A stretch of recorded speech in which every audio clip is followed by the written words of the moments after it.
Bienvenue, chers résidents, c'est votre maire Alistair en direct des collines d'Hollywood à Los Angeles.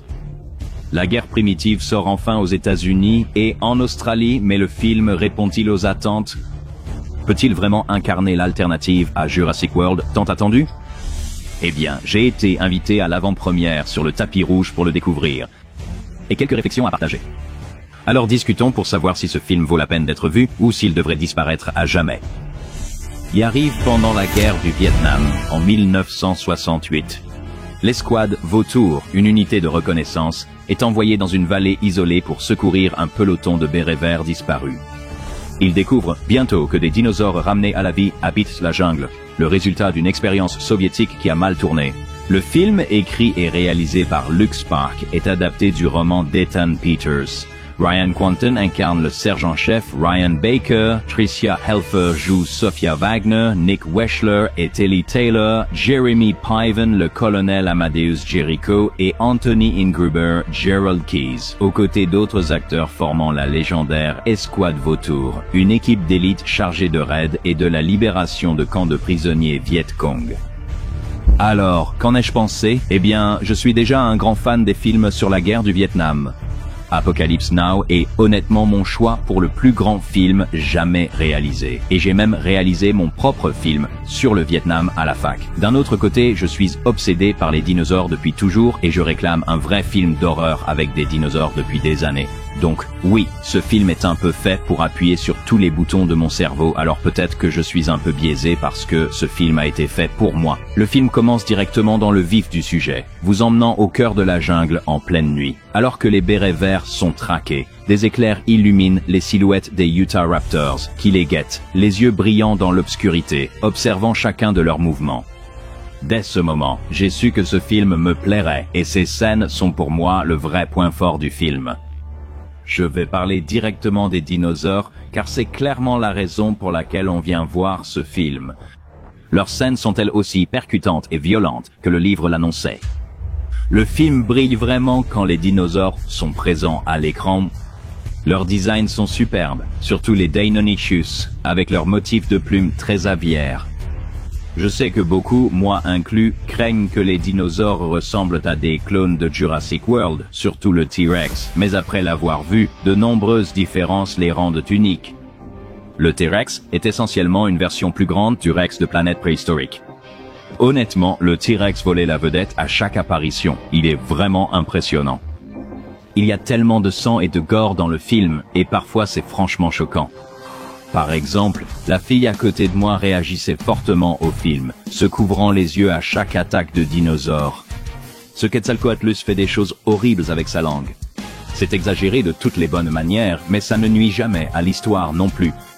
Ce que j'aime aussi beaucoup, c'est que même si les dinosaures sont souvent des monstres assoiffés de sang, il y a quand même une bonne dose de réalisme.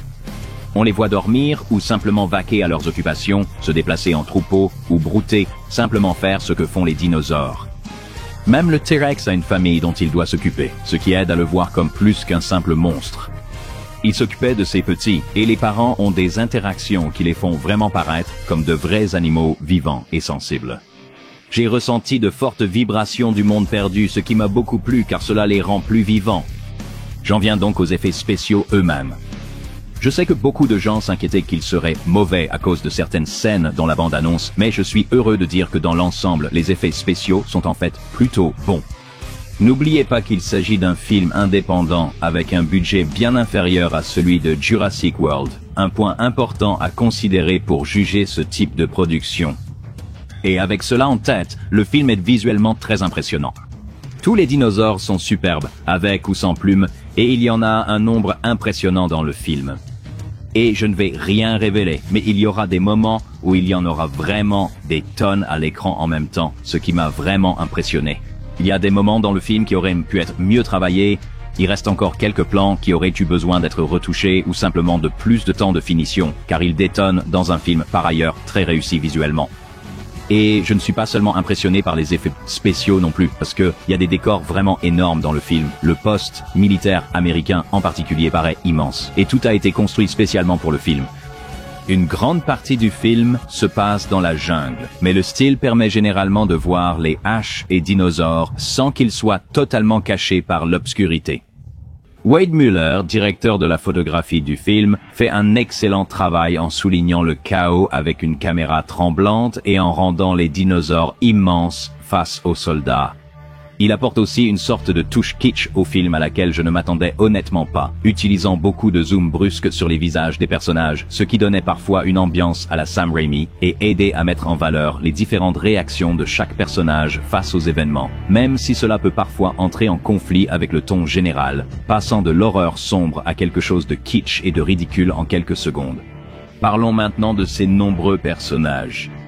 Ils reprennent le cliché de l'équipe soudée éliminée un à un, comme dans Aliens ou Kong, Skull Island. Chacun a ses propres petites particularités qui le rendent unique, et il y en a un en particulier qui a vraiment été un point fort pour moi. Ryan Kwanson l'a vraiment parfaitement incarné en tant que sergent de l'équipe. On sent qu'il tient vraiment à son équipe, les mettant toujours en priorité. Même si cela le met en conflit avec ses supérieurs. Tricia Helfer a vraiment apporté du poids au passé sombre de Wagner. On ressent son histoire presque instantanément et chaque petit choix qu'elle fait en tant que personnage y ajoute, sans même qu'elle ait besoin de l'expliquer. Jeremy Piven dans le rôle de Jericho était tout simplement hilarant. Ce type est un vrai connard et on voit clairement qu'il a adoré jouer ce rôle de cette façon. Mais celui qui s'est vraiment démarqué pour moi, c'est Aaron Glennan dans le rôle de Logan Stovall. Il était excellent en tireur d'élite de l'escouade. On sent vraiment le poids de son rôle sur lui, la tristesse et la culpabilité d'avoir ôté tant de vie à travers une lunette. Ça le ronge de l'intérieur et Glennan le fait ressortir parfaitement.